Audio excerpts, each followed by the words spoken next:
අයිබෝන් සුබ දවසක්. ඔබ සියලු දෙනා දන්නවා අපි ගිය 20 වෙනිදා කුණ්ඩසාල ආසනය සඳහා ස්වාධීනව නාම යෝජනා බාර දුන්නා. ඉතින් නාම යෝජනාවේ අඩුපාඩු සහිත බව ප්‍රකාශ කරමින් අපේ නාම යෝජනාව ප්‍රතික්ෂේපිත කරා. ඉතින් අපි අභියාචනාධිකරණේ ගිහිල්ලා නඩුවක් පැවරුවා.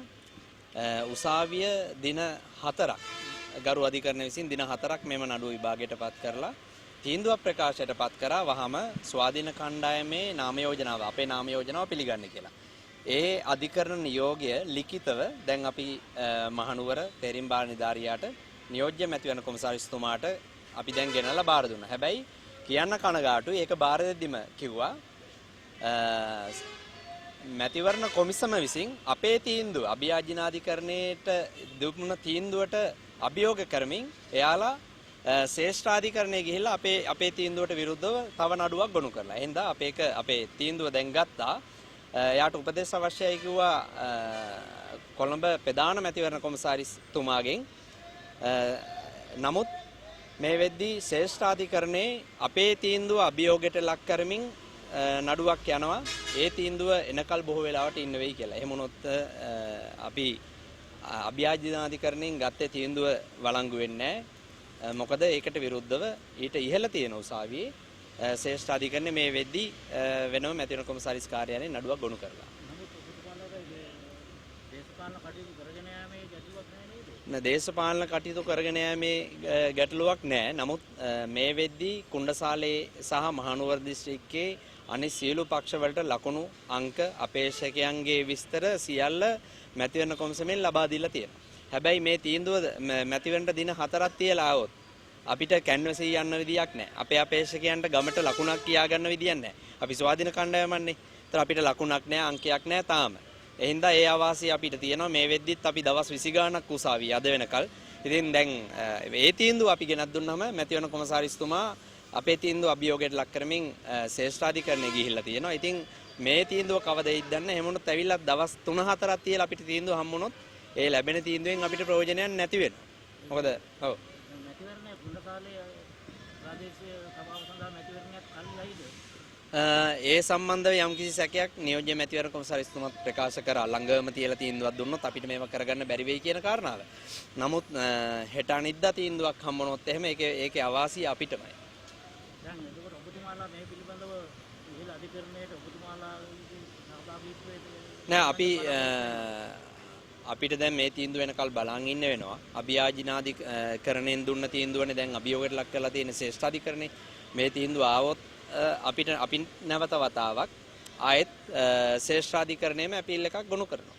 තමයි කරන්න තියෙන්නේ. අපි දැක්ක කුණ්ඩසාලේ ස්වාමීන් වහන්සේලා තුළ බොහෝ දෙනෙක් ඔබතුමාලාට එකතු වෙලා කටයුතු කරන ආකාරය කුණ්ඩසාලේ සංවර්ධනය කිරීම සඳහා බලාපොරොත්තු තියන තමයි ඔබතුමාලා නාම යෝජනා බාර දුන්නේ. ඔව් මේක අර අපි කල්පනා කරලා බලද්දී අහඹ සිද්ධුවකුත් නෙවෙයි වගේ පේනවනේ. දැන් අපි 20 වෙනිදා ගෙනත් දුන්න නාම යෝජනාව අතිශය දෝෂසහගතයි කියලා ප්‍රතික්ෂේප කරා. අභියාචනාධිකරණයෙන් නඩු තීන්දුවක් දුන්නා වහම විභාග නැවත පිළිගන්න කියලා. ඒ තීන්දුව අපි බොහොම සතුටෙන් අද උදේ අරන් ඇවිල්ලා දෙද්දී රජයේ සල්ලි නාස්ති කරමින් අපෙත් සල්ලි නාස්ති කරමින් නැවත වතාවක් ආයෙත් දැන් අධිකරණ තීන්දුවක් පිළිගන්න බැරි තරම් මොකක්ද අපිත් එක්ක තියෙන පෞද්ගලික ගැටලුව? එහෙම එකක් තියෙන්න බෑනේ. එතකොට අධිකරණයෙන් අභියාචනාධිකරණයෙන් තීන්දුව දුන්නා මේක පිළිගන්න ඕනේ රාජ්‍ය නිලධාරී. ඒකට විරුද්ධව නැවත වතාවක් අභියෝගයටපත් කරනවා නම් මේක වෙන ගැටලුවක් නේ. ඒක පැහැදිලිනේ. නැත්තම් මේ රජයේ සල්ලි විනාශ කරමින් මැතිවරණයේ කල් දමමින් මොකද්ද මේ අනිත් එක අපි ස්වාධීන කණ්ඩායමන්නේ. අපිත් එක්ක කොච්චර ඇරියස් එකක් තියාගන්න ඕනේ නැහැ. මම නම් කියන්නේ කොමසාරිස්තුමාට. ඔබතුමාලගේ මොකද්ද දෝෂය කිව්වේ ඔබ ප්‍රතික්ෂේප කරන්නේ?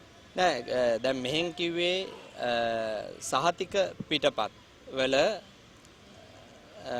සහතික කළ පිටපත්වල දිවුරුම් කොමසාරිස් විසින් අත්සන් කරා කියන හේතුවෙන් තමයි ප්‍රතික්ෂේපිත කරේ. හැබැයි අභියාචනාධිකරණයෙන් පැහැදිලිව තීන්දුවක් දුන්නා. ඒක කිසිම ගැටලුවක් නැහැ. වහම පිළිගන්න. ඒ තීන්දුව තමයි අද අපි මෙතනට ගෙනල්ලා බාර දුන්නේ. එතකොට සාමාන්‍යයෙන් රාජ්‍ය නිලධාරියෙක් වුණාම රාජ්‍ය නිලධාරින් වුණාම මැතිවරණ කොමිසම අභියාචනාධිකරණයට හිස නමලා උසාවි තීන්දුවක් අරන් ආවම ඒක පිළිගන්න එපයි. හැබැයි දැන් ඒ නියෝගයට විරුද්ධව ආයෙත් ශ්‍රේෂ්ඨාධිකරණෙ ගිහිල්ලා ඒක අභියෝගයට ලක් කරනවා. ඔව් ඉතින් මේක පැහැදිලිවම පේනවා එයාලට වෙන මොන හරි ප්‍රශ්නයක් තියෙනවා. ප්‍රතික්ෂේප කරලා ශ්‍රේෂ්ඨාධිකරණයට ගියේ මහනුවරේ නියෝජ්‍ය කොමසාරිස්ට නෑ කොළඹ ඉන්න ප්‍රධාන මැතිවරණ කොමසාරිස්තුමා තමයි ඒකට විරුද්ධව ගිහිලා තියෙන්නේ. මහ ජනතාවට කියන්න තියෙන්නේ අපිට මේකෙන් විශාල අවාසියක් වෙනවා. අවාසිය තමයි මේ වෙද්දිත් ඔබේ විශේෂයෙන් කොණ්ඩසාලේ පළාතේ සියලු මැතිවරණ කණ්ඩායම් ඇවිල්ලා මේ වෙද්දි අංකෙත් එක්ක ලකුණෙත් එක්ක ගෙදරට ඇවිල්ලා පත්‍රිකාව දීලා යන්නේ නැති. හැබැයි අපිට ඒක කරගන්න විදියක් නෑ දැම්ම.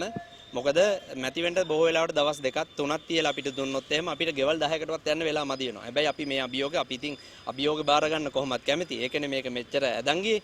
ඒ හින්දා ඒ අභියෝගයට අපිත් එක්ක මුහුණ දෙන්න ලෑස්ති වෙන්න කියන ඉල්ලීම විතරක් අපි කරනවා. ඔය ස්තුතියි.